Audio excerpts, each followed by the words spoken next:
As we wrap this up, I wanted to get your thoughts on a tip. I know Dr.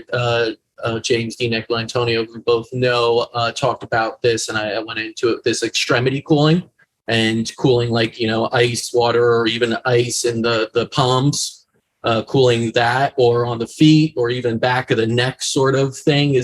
Would you recommend that as well if people are in this state where they're hydrated, they're just still hot, to just even run your hands under cold water? If you have a piece of ice, just put it in your palm, because that literally, does start to cool. Is that something you recommend? Yeah.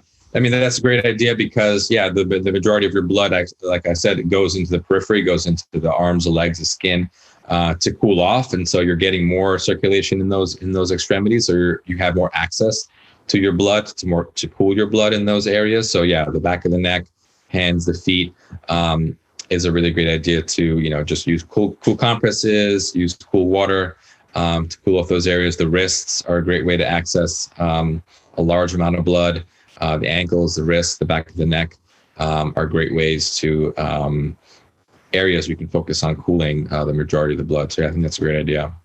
Yeah, I even love the facial. Like, you just get a bucket and throw your face in the morning, and just cold showers, all of these things, a little Wim Hof without having to jump in a bucket full of ice. Yeah. But you could still have cooling effects. Yeah, it's actually, so we like to, I love cool water, and I love cold plunges. But actually, if you do a little bit more of a warm shower, a warm bath right before bed, it actually can make you feel cooler. Because it is bringing more of that blood to the surface, the periphery. So then when you leave that, you're actually having more of a cooling effect rather than a heating effect. Whereas if you're using cold water, you actually everything goes into the core, and is not as you don't have as much access to it in the periphery. So you don't after you're finished with that, you don't necessarily feel as cool. You may feel actually a little bit warmer as the body starts to try to release some of that heat. So. Just a tip. Some people they don't care. They just like cooler showers before bed. That's fine too if you feel comfortable with that. I wouldn't do like cold plunges right before bed. I would do lukewarm to cool water.